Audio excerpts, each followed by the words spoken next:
Welcome back to my YouTube channel. तो हमने part 1 में देखा कि डेप्रिसिएशन का रेट देखा कि what are the rates specified in the income tax act. Now we will see the manner of calculating the depreciation under the income tax act. तो manner of calculating देखेंगे। Manner of calculating में हम एक बात देखें तो income tax act जो है ना, इनकम टैक्स एक्ट बोलता है कि डेप्रिसिएशन WDV पे ही अलाउड होगा। हमने जो अकाउंट्स में पढ़ा है उसमें WDV भी आता है, SLM भी आता है और भी बहुत सारे मेथड्स हैं।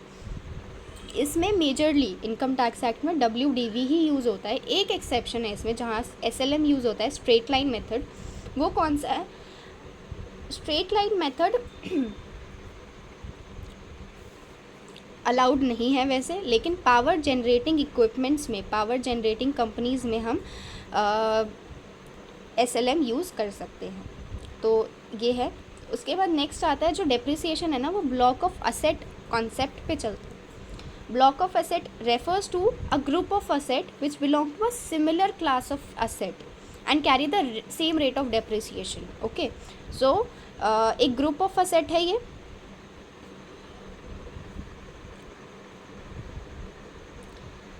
सिमिलर क्लासेस ऑफ असेट पे लगता है, सिमिलर क्लास, और उस पर सेम रेट ऑफ डेप्रिसिएशन है, सेम रेट ऑफ डेप्रिसिएशन है। तो हमारा ये ब्लॉक ऑफ एसेट की कॉन्सेप्ट में आ जाता है। अगर जो बहुत सारे केसेस हैं, आप बहुत सारे केसेस देखेंगे। जो मेन मतलब एक बेस है, केस जो बेसिस है वो है कि अगर 180 डेज से कम है ना, 180 डेज से कम पुट टू यूज़ में है एसेट, तो उस पर हमारा हाफ रेट लगेगा। ठीक है।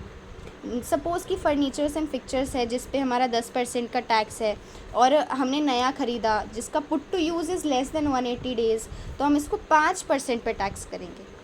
अगर पुट टू यूज़ जो है ना वो 180 डेज से ज़्यादा है तो फुल रेट पे टैक्स होगा, दैट इज़ 10%। इसमें हम मंथ की कैलकुलेशन नहीं देखते, सीधा जो इनकम टैक्स में है उसका आधा if the put to use asset put to use is less than 180 days, और अगर if the asset put to use is more than 180 days then we'll calculate the depreciation on full rate. okay, so अभी put to use क्या है? put to use मतलब क्या होता है?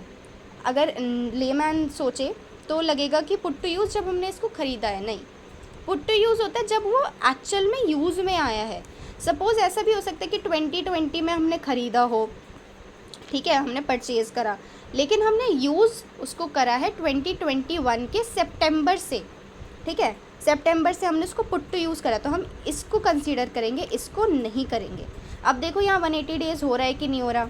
Income tax में हमारा 1 अप्रैल से लेकर 31 मार्च तक का फाइनेंशियल ईयर होता है, जिसमें सितंबर में हमने पुट टू यूज़ करा, तो सितंबर के 30 दिन, अक्टूबर के 31 डेज़, उसके बाद फिर नवंबर, दिसंबर, जनवरी, फरवरी, सपोज़ 2020 है ना तो 29 प्लस, क्या ये ज़्यादा है 180 डेज़ से? अगर ये ज़्यादा है 180 डेज़ से और हमने फर्नीचर्स एंड फिक्चर्स यूज़ करा है तो 10% पे लगेगा, अदरवाइज़ 5% पे लगेगा। इसके और भी बहुत सारे केसेस हैं जो कि हम नेक्स्ट क्लास में डिस्कस करेंगे।